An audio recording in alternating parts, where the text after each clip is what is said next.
Chers internautes, bonjour. C'est une interview un peu particulière aujourd'hui parce que je suis en compagnie de Raphaël Berland, qui d'habitude est plutôt de l'autre côté du micro. Salut Raphaël. Salut Baptiste. Donc c'est un peu spécial aujourd'hui. Nous sommes samedi 30 octobre et demain est un grand jour pour toi, mais pour le Cercle des volontaires aussi, parce que tu pars en voyage. Où est-ce que tu vas ?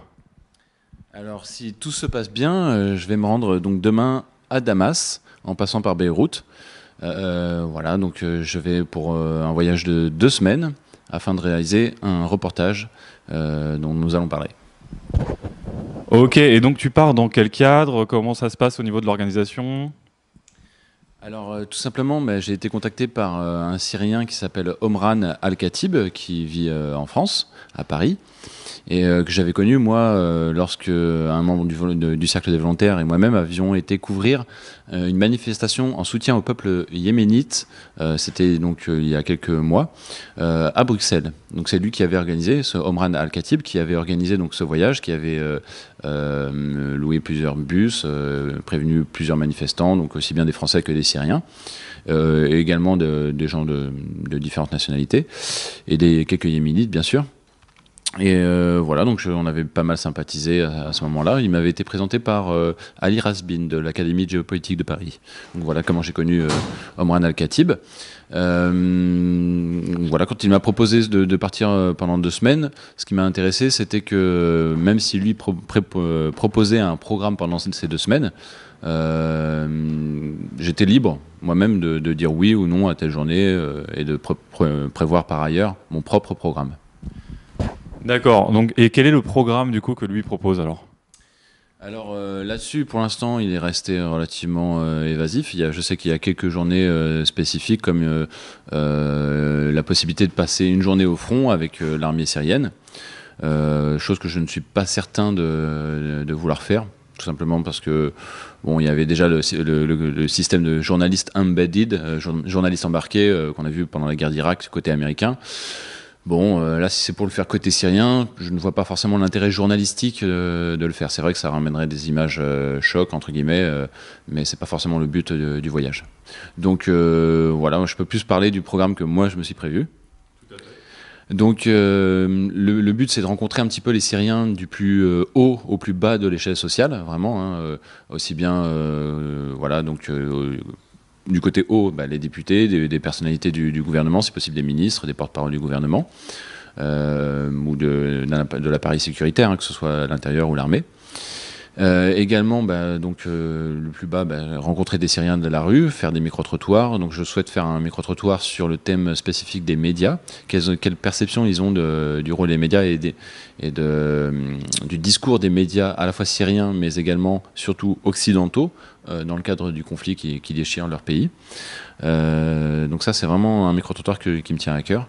Et puis évidemment, s'il y a la possibilité de faire un micro-trottoir également sur quelle est leur perception du conflit même, à la fois les forces en présence, que ce soit les rebelles, l'État islamique ou l'armée de Bachar Assad, l'État syrien, l'État de droit.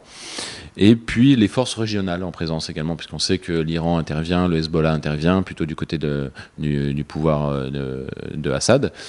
Également, donc les pétromonarchies comme l'Arabie Saoudite, le Qatar soutiennent plutôt les rebelles et l'État islamique. Et puis la France, hein, les États-Unis qui soutiennent les rebelles. Et d'après certains, également l'État islamique. Voilà, donc quelle est la perception des Syriens par rapport à tout cela ? C'est vrai que nous, on avait relayé le fait que, d'après les informations dont on disposait, Bachar al-Assad bénéficiait d'un soutien populaire assez large. Ce sera l'occasion de vérifier, hein, autant que faire se peut, la véracité de ces informations que nous avons relayées. Alors justement, donc toi tu seras à Damas, mais dans quelles conditions tu penses pouvoir travailler aussi ? Est-ce que tu vas être encadré en tant que journaliste ? Est-ce que tu seras vraiment libre de tes mouvements ? Est-ce que l'armée va un peu te surveiller ? Est-ce que tu pourras vraiment aborder les gens librement dans la rue ? Est-ce qu'ils pourront dire vraiment le fond de leurs pensées ? Ça, c'est vrai que c'est un petit peu une inconnue. Pour l'instant, ce que je sais, c'est que normalement, un journaliste qui a une carte de presse, effectivement, pour des raisons de sécurité, il y a un militaire qui le suit pendant toute la durée de son séjour, tous ses déplacements, pour des raisons de sécurité. Bon, il y a eu Gilles Jacquier, le journaliste de France 2, qui est mort en Syrie récemment. Le régime a été accusé d'avoir facilité ou participé activement à la mort de ce journaliste. Donc c'est vrai que depuis, le régime est assez tatillon en termes de sécurité et ne veut surtout pas à nouveau être accusé de ce genre de choses. Donc c'est vrai que ça complexifie, ça alourdit un petit peu les démarches qu'on peut faire après pour essayer d'établir un contact direct avec les Syriens. J'ai bon espoir, car on présente souvent ce pays comme une dictature, alors qu'il y a quand même, au niveau de la presse, je connais assez mal, mais au niveau du pouvoir politique, il y a des opposants qui ne sont pas forcément parmi les rebelles, c'est-à-dire qu'il y a des opposants pacifistes. Je compte d'ailleurs interviewer une députée indépendante syrienne, qui ne fait pas partie de la majorité présidentielle, justement pour lui demander effectivement jusqu'où elle peut s'opposer au pouvoir, quelle est la marge de manœuvre de l'opposition démocratique en Syrie. Ok, très bien. Bah, écoute, on te souhaite bon courage. On espère que tu vas pouvoir travailler dans les meilleures conditions possibles et entendre différents sons de cloche. Et puis, passe 2 bonnes semaines en Syrie. Ne prends pas trop de risques quand même, hein. Reviens-nous entier. Et on te dit à très bientôt alors. À très bientôt, Baptiste. J'en profite déjà pour remercier tous ceux qui nous ont soutenus financièrement, moralement, pour préparer ce voyage. Voilà, donc j'espère effectivement que ça se passera dans les meilleures conditions et je suis plutôt confiant, on va dire. Bien sûr, je sais que c'est un pays en guerre, donc j'y pars de manière, je suis conscient de cela. Maintenant, Damas, l'endroit où je vais, la capitale, c'est pas un endroit où il y a des attentats tous les jours, toutes les semaines, heureusement. Donc je pense pas prendre des risques démesurés.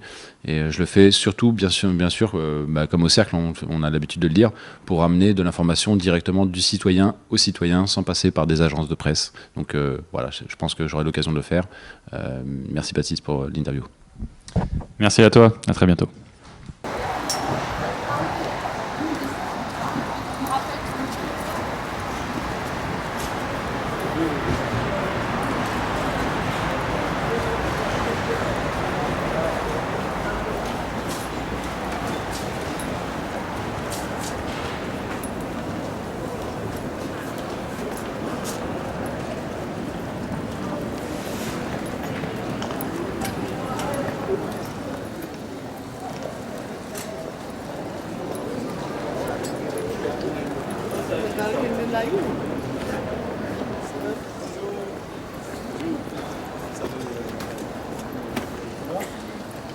Alors après, pour le voyage, 2 semaines. Merci. bienvenue. C'est à ton tour après. Donc, on te met sur la route, ou après c'est toi qui prends les relais. Merci.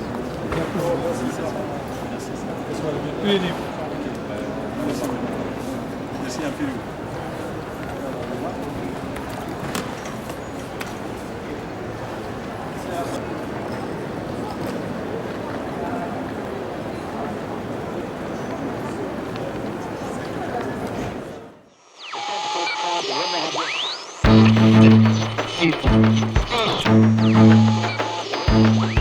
Thank you.